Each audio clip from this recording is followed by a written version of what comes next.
Fala galera, aqui é o Jack. Realidade paralela, deixa o like aí, se inscreva no canal. Galera, eu vou fazer um vídeo agora pra vocês explicando pra vocês será que vale ou não a pena fazer faculdade. Então eu vou explicar isso pra vocês, pra quem tá começando a vida, pra quem já tá numa fase adulta mais avançada, depois dos 30 anos, em geral até 40. E eu vou explicar aqui pra vocês se vale ou não a pena você entrar na universidade, se isso ainda vale a pena. Vou dar todo o contexto histórico em relação a isso e eu vou dar uma dica muito importante no final. Primeiramente, você tem que entender que a faculdade, no geral, se você for ver a história das universidades, surgiu na Idade Média e tal, elas tinham uma finalidade diferente que a finalidade atual, né? Então, a finalidade da universidade na história antiga, ela tinha muito mais a ideia de você construir uma vida intelectual na universidade. Então, a universidade, no geral, era mais para isso, né? As pessoas não entravam na universidade, por exemplo, para você, de certa forma, como um fato principal, você aprender uma profissão. As pessoas entravam ali para adquirir uma vida intelectual, de filosofia e coisas assim do tipo, né? À medida que foi passando o tempo, né, que teve ali a primeira revolução industrial, a sociedade começou a fomentar mais essa questão profissional. Então as pessoas elas estavam procurando mais universidade para questão profissionais e começou a formação em massa de engenheiro mecânico, engenheiro civil, engenheiro elétrico mais para frente, né? Que aí deu a base aí das três engenharias se formaram as outras engenharias, né? Então todas as engenharias hoje que existe hoje, ela veio fundamentalmente dessas três engenharias, a elétrica, a civil e a mecânica, né? E aí surgiu vários cursos, né? O curso de medicina antigamente era dividido em dois cursos, né? Então você tinha ali o curso de cirurgião e o curso de medicina, né? O cirurgião era a pessoa que era responsável de cirurgia, né? Não sei se vocês entendem um pouco de história, mas era assim, né? Então, o curso para você se tornar um cirurgião era uma coisa muito prática. Basicamente, o que você aprendia era cirurgia mesmo. Então, você aprendia a fazer cirurgia ali, pegava seres humanos ali, fazia cirurgia nesses seres humanos. Você aprendia basicamente a parte cirúrgica da medicina, que é a parte mais manual, né? Que é a parte mais que você tem que ter mais conhecimento, tem que ter mais ali precisão nesse processo. E aí depois você teve ali, na história, juntou os dois cursos, né? Aí a pessoa, para poder ser cirurgião, ela tinha que ser médico, né? Aí ela tinha que fazer medicina e depois especializar nessa parte cirúrgica, né? Então, você teve ali na primeira revolução industrial ali muitas pessoas ali procurando mais a universidade para questão profissional, né? Aí você teve, né, teve a primeira revolução industrial, a gente teve um crescimento econômico absurdo ali na primeira revolução industrial. Aí você teve a segunda revolução industrial, né? Qual que é a diferença entre uma e outra? A primeira revolução industrial, ela tem a característica de ser a questão da máquina a vapor. Então foi criada ali a máquina a vapor, né? Só para vocês entenderem, se vocês viram o Titanic, no Titanic você tem ali um motor a vapor. Então o cara tá ali sempre jogando madeira ali no motor, pro motor girar e coisas do tipo, né? E aí você teve a criação disso, a máquina a vapor. A segunda revolução industrial, você teve a característica principal dela, a questão da eletricidade. Então você teve ali a energia elétrica como um fator principal na segunda revolução industrial. E aí você teve ali, de certa forma, você teve crescimentos econômicos ali muito grandes. Você teve um primeiro crescimento econômico enorme que a gente teve ali no século XIX, né, quando a primeira revolução industrial, e já a segunda revolução industrial no século XX, no início do século XX, você teve ali um crescimento econômico muito grande ali, até ali a Grande Depressão, né, que foi uma das maiores crises globais que já existiu na história humana, né, foi a crise da Bolsa lá de Nova York, né, em 1929. Aí você teve a terceira revolução industrial, né, que foi mais ligado à questão robótica, a questão essa questão envolvendo a robotização, a automatização dos processos, que ocorreu ali em média ali começou ali nos anos 60 e tal, mas assim, ela foi estourar mesmo em determinadas regiões do mundo, foi nos anos 80, 90 ali em geral. Aí teve a robótica, teve também a criação de mais softwares para poder ajudar nos processos, tipo Excel, essas coisas do tipo, né? Então você teve ali, de certa forma, um crescimento muito econômico muito grande, né? Teve também um crescimento econômico da China que impulsionou tudo isso e fez com que muitos países crescessem também, né? E hoje a gente está vivendo a quarta revolução industrial. O que seria essa quarta revolução industrial? Ela é uma revolução mais no mundo virtual. Então você tem hoje a criação de data centers, coisas do tipo, coisas que levam as pessoas ao mundo virtual. Então você tem ali uma economia virtual maior, você tem ali essa questão de curso online, você tem essa questão aí de inteligência artificial, tudo isso é ligado à quarta revolução industrial, né? E todas as revoluções, elas aconteceram e, de certo modo, elas desempregaram muita gente. Então você teve ali várias dessas revoluções teve muito desemprego ali no início dela, principalmente ali a partir da segunda revolução industrial. A primeira nem tanto, né? Que a primeira revolução industrial ela criou muito emprego, né? Questão de pessoas que trabalhavam nessas fábricas, coisa do tipo. A fábrica antigamente tinha fábrica que tinha até 50 mil funcionários, uma coisa absurda. Tinha fábrica que era maior que uma cidade, né? Na primeira revolução industrial.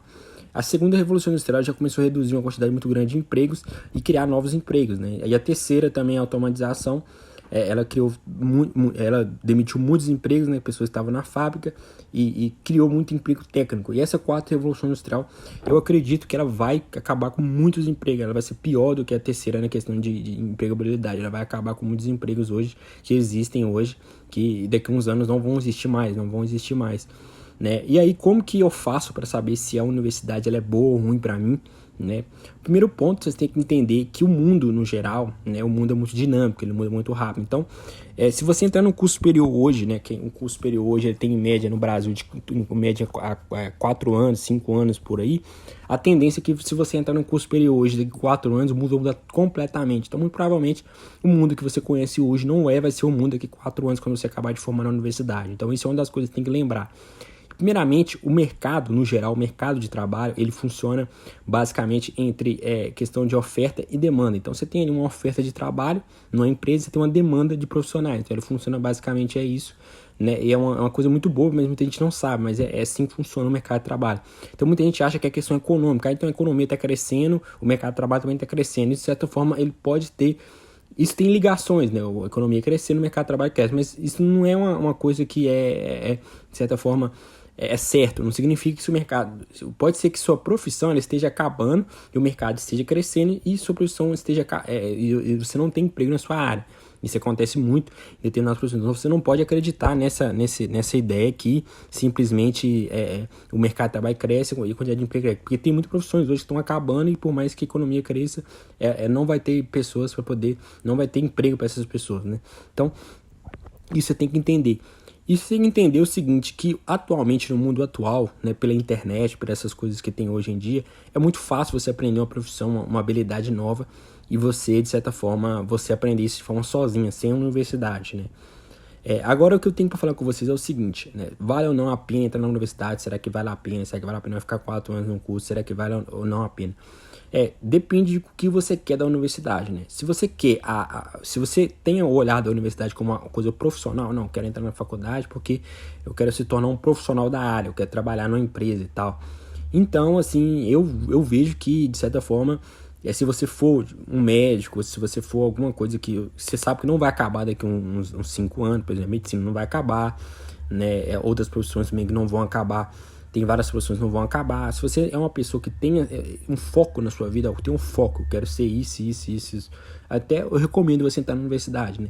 Agora, se você é uma pessoa que você não tem foco nenhum, não tem foco, eu não sei se eu vou seguir essa área, eu não sei se eu vou fazer isso. Então, eu recomendo você buscar principalmente uma profissão, né? E o que seria uma profissão? Seria uma área que você já pudesse, em 6 meses ali de aprendizagem, já pudesse começar a executar ela, né? E por que é importante você procurar uma profissão e não procurar um trabalho?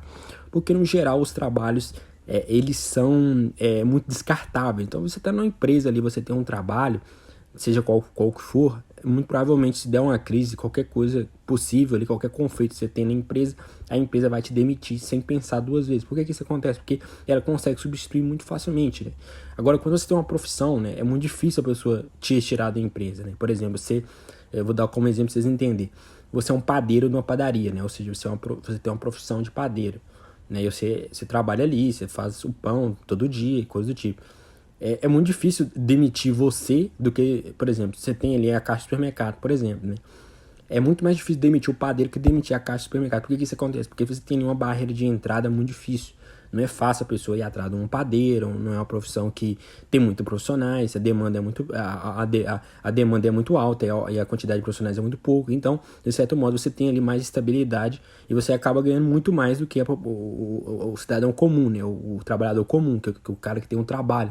A profissão sempre vai ser maior que o trabalho. Na história humana, desde lá da época antiga, desde a época do Egito, em geral, todas as profissões elas ganharam mais do que os trabalhos, né? Sempre isso vai acontecer. Então, eu recomendo você procurar uma profissão. E tem várias profissões aí que você pode procurar. Você pode ser soldador é uma profissão também que tem uma demanda muito alta, né? Pode ser soldador, você pode ser bombeiro hidráulico, você pode ser consertar, por exemplo, ar-condicionado. São profissões aí que eu recomendo que estão em alta, profissões manuais, também todas as profissões manuais também estão em alta, e você pode fazer isso, né? Em contraste, você entrar na universidade, né? Isso se você não tem um foco. Se você tem um foco, beleza, né? Eu recomendo você procurar uma universidade. Agora, se você não tem foco nenhum, né, eu já recomendo você ir atrás de uma profissão. Você vai ganhar muito mais que muitos universitários aí, né? Porque o curso superior hoje ele se tornou muito acessível. Então você tem uma quantidade muito grande de profissionais com curso superior no mercado. Só que a demanda de mão de obra profissionais é muito pouca, né? Então você tem uma quantidade muito alta e muito pouco os salários caem, né? Então você tem uns salários hoje de pessoas que têm curso superior muito baixo, né? As pessoas têm pessoas que têm curso superior e ganham praticamente o mesmo tanto de uma pessoa salariada, né? Então é isso que vocês têm que entender. Então, sobre essa questão da universidade, né, eu vejo isso, né? Vocês têm que ver se vocês têm foco. Não, eu tenho foco para entrar na universidade, eu quero isso, né? Agora, se você não tem, né, você procura uma profissão. Procura uma profissão que você vai estar muito mais à média das pessoas no geral, né? Você procura uma profissão que tem uma demanda alta, né, e que não vai acabar daqui a uns anos. Você tem que analisar tudo isso, né? Você tem que analisar como é que tá esse cenário. Geralmente, essas profissões mais antigas, elas não vão acabar. Por exemplo, profissões manuais, muito difícil isso acabar, né? Outros tipos de profissões também que estão aí, que não vão acabar. Agora, e uma área também que eu acho interessante também, que vocês podem dar uma olhada também, é a área de tecnologia, né? Uma tendência em geral, o mundo todo crescer a área de tecnologia nos próximos, os próximos 30, 40 anos, né? A tecnologia ela é uma área que tende a crescer muito, porque ela se tornou uma demanda, uma demanda perene, nós estamos sempre precisando. O que significa uma demanda perene ou demanda sazonal, né? O que seria isso? Para vocês compreenderem. Demanda perene é que sempre a pessoa vai precisar. Por exemplo, médico. Você sempre vai precisar de um médico, independente se der uma crise no Brasil hoje ou não, você vai precisar de um médico. Você sofre um acidente, você vai precisar de ir atrás de um determinado tipo de profissional. Já uma profissão sazonal, uma profissão que varia de acordo com a época, é uma profissão que ela tem uma variabilidade muito alta. Por exemplo, será a construção civil. A construção civil, a economia está crescendo, a construção civil está boa, a economia está caindo, a construção civil cai. Então é uma área que geralmente ela flutua bastante, né? O pessoal que mexe com construção civil sabe muito bem disso. Então não é uma área perene, né? Não é uma área que geralmente ela está sempre mantendo ali a quantidade alta de emprego, a quantidade alta de profissionais. Ela é uma área que varia bastante durante o tempo, depende muito da questão macroeconômica, né? Não que as outras áreas não dependam, mas a área perene ela é muito melhor nesse quesito, né? Outra área perene também é a área de eletricidade. As pessoas que trabalham com eletricidade sempre vão precisar de profissionais pela área elétrica, né? O cara que tá precisando trocar a fiação da casa dele, e a própria empresa de eletricidade, todas essas profissões são profissões perenes, né? Eu recomendo para quem quer construir uma família, quem quer crescer, quem quer, de certo modo, ter mais estabilidade na vida, é procurar uma profissão perene, né? Procurar uma profissão que não vai variar tanto de acordo com a situação macroeconômica, de acordo com a situação que o Brasil tá, que o mundo tá. Então eu procuraria uma profissão mais perene, né? Então essa é a dica que eu dou para vocês. Se vocês querem entrar na universidade, você tem que analisar bastante, né, esse lado. Se você é uma pessoa que não tem muito foco, procuraria uma profissão que você vai ganhar muito mais do que a maioria das pessoas que tem curso superior, né? Porque a grande maioria das pessoas que tem curso superior hoje, elas vão trabalhar, sei lá, de analista, de gerente, e essas profissões assim, que geralmente são profissões que dá para substituir fácil, né? Embora porque basicamente tem uma demanda muito alta de profissionais, né? Então você consegue substituir facilmente essas profissões quando dá uma crise, né? Então, galera, tamo junto e é só o começo.